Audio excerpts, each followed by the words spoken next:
Hello, everyone. My name is Rena Geibel.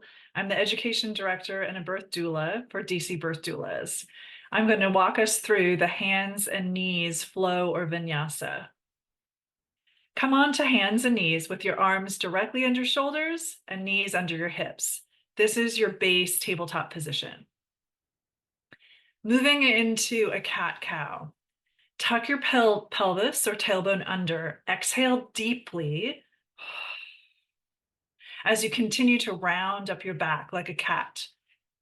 From the arched cat position, inhale deeply, release and untuck your pelvis. Return to the tabletop or even go further. Gently arch your back, stretch, and look up into a cow pose.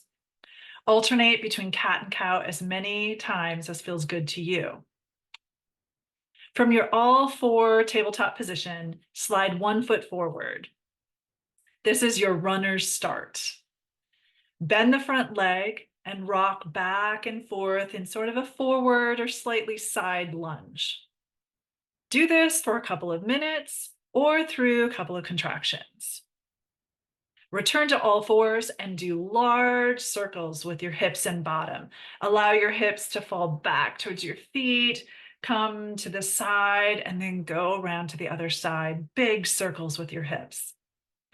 Then do the runner start with the other leg forward.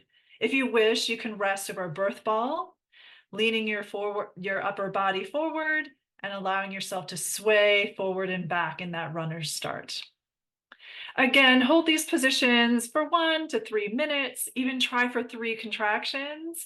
Do what feels good to you while you take a series of slow, deep, intentional breaths. Before we move into the open knee chest position, if your baby is not head down or not engaged floating, please avoid doing this next position.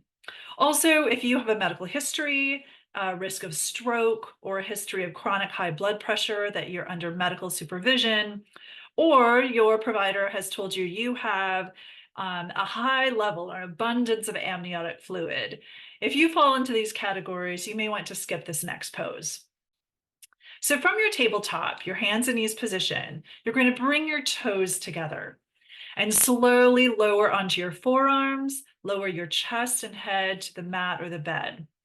Keep your hips up over your knees as you then slide your upper body forward, slightly away from your knees. This is truly what opens this pelvic inlet, is increasing the space between your knees and your spine. Breathe deeply in this open knee chest position. You can rest a stack of pillows or blankets underneath you and be here for as long as you wish, through and between your contractions. Now, when you come out of this inversion, kneel upright in one straight line from your knees, your hips to the top of your head. Elongate your torso. You may feel like you want to reach your arms overhead into a strong goddess pose, a kneeling goddess pose, and then after which slowly come all the way to standing.